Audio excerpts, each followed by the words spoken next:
లక్ష్మి ఎక్కడ? అమ్మగారు వెళ్ళిపోయారు సార్. అరే సరే, అందరికీ నమస్కారం. ఈరోజు కొన్ని ముఖ్యమైన విషయాల్ని మనం నిజంగా అర్థం చేసుకునే ప్రయత్నం చేద్దాం. దేశం బాగుపడాలి అంటే గ్రామానికి స్వరాజ్యం రావాలి అని గాంధీ తాత చెప్పారమ్మా. గ్రామ స్వరాజ్యంలోనే దేశ స్వరాజ్యం వస్తుంది. గ్రామాలు బాగుపడితే దేశాలు బాగుపడతాయని చెప్పుకున్నారు అందరూ. ప్రపంచంలో ఏ దేశానికి లేనటువంటి గ్రామీణ వనరులు మన భారతదేశంలోనే ఉన్నాయి. అమ్మా, గ్రామాలు నడుస్తేనే దేశం నడిచినట్టు. గ్రామాలలో వ్యవసాయం బాగా ఉంటేనే పరిశ్రమలు అభివృద్ధి అవుతాయి. గ్రామాల్లో చేతి వృత్తులు బాగా పండితేనే అక్కడ మంచి వస్తువు ఉత్పత్తి జరుగుతుంది. అలాగా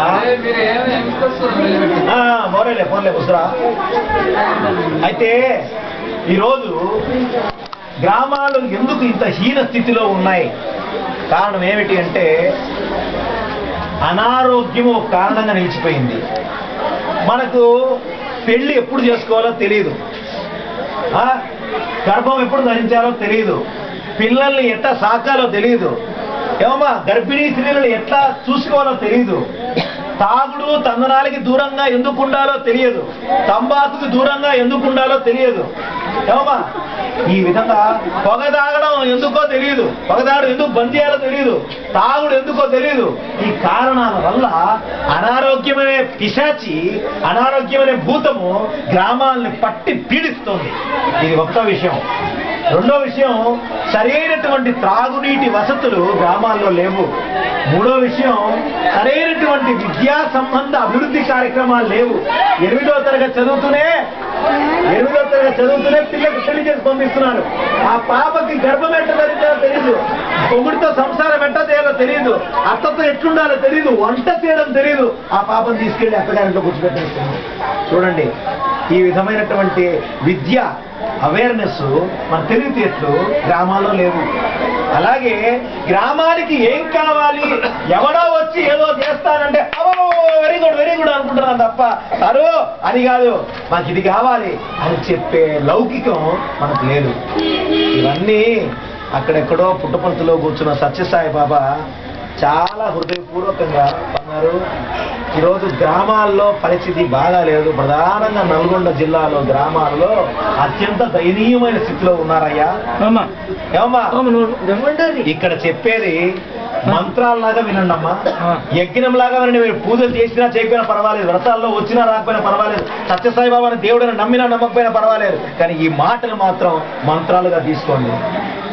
బంగారు, నల్గొండ జిల్లాలో దయనీయంగా ఉన్నాయి ఆ పరిస్థితి. ఏ గ్రామంలో చూసినా వెనకబడిన తనము, ఏ గ్రామంలో చూసినా అజ్ఞానము, ఏ గ్రామంలో చూసినా అనారోగ్యం ఉందయ్యా. ఈ గ్రామాలని మనం కార్యక్రమాల్లో భాగం చేయాలి అన్నారు. మరి మన శక్తి ఎంత ఉంది స్వామి? 650 గ్రామాలు ఉన్నాయి స్వామి, ఒక్కో జిల్లాలో 700 గ్రామాలు ఉన్నాయి అంటే స్వామి అన్నారు, బంగారు గరిటెడైన చాలు, గోవు పాలు కడివడైనేమి, కడమ పాలు గాడిద పాలు కడవనైతేనేమి, ఒక చెంచా గోవు పాలు చాలయ్యా మనం పవిత్రంగా ఉండడానికి. 600 గ్రామాలు బాగు చేయమని నేను చెప్పలేదు.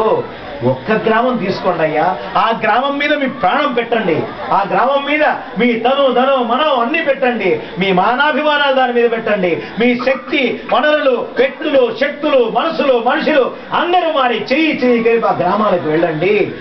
ఎందుకు బాగుపడుతుందో నేను చెప్తాను అన్నాను స్వామి చెప్పిన మాటను దృష్టిలో పెట్టుకొని పొద్దున రాత్రి ఇలాంటి సోదరులు అందరూ కూడా తిరుగుతూ గ్రామాన ఏ గ్రామం బాగుంటుందని ఆలోచిస్తున్నప్పుడు ఈ మంతాపురి అనే గ్రామం మన చేతిలో దొరికిందమ్మా.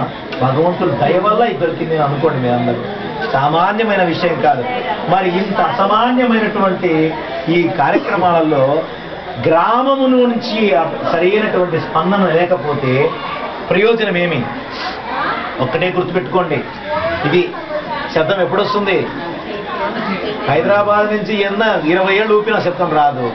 సో ఈ రోజు ఇంతదాకా జరిగింది జరిగిపోయింది. మేము మీ తప్ప మా తప్ప మేము చెప్పట్లేదు. అయితే ఈ గ్రామ సభ పెట్టిన దానికి కారణం ఏంటంటే కనీసం ఈ రోజు నుంచి మనందరం ఒక కమిటీ లాగా ఏర్పడాలి, ఛాంపియన్ టీం. ఈ గ్రామానికి రాజకీయాలకు అతీతంగా, మతాలకు అతీతంగా, కులాలకు అతీతంగా, భాషలకు అతీతంగా, ప్రాంతాలకు అతీతంగా, గేర్లకు అతీతంగా, వీధులకు అతీతంగా మనందరం కలిసి ఇది ఒక కుటుంబం లాగా ఉండాలమ్మ మనం. అవునా కదా? ఆ కుటుంబం వ్యవస్థ చిన్నాభిన్నమైపోయింది ఈరోజు గ్రామాల్లో. కాబట్టి అందరి యొక్క వర్గానికి ప్రాతినిధ్యం వహించే ఒక మంచి కమిటీని ఏర్పాటు చేయాలి అని మనం స్వామివారి దయ వల్ల, సంకల్పం వల్ల నిర్ణయం చేయడం జరిగింది.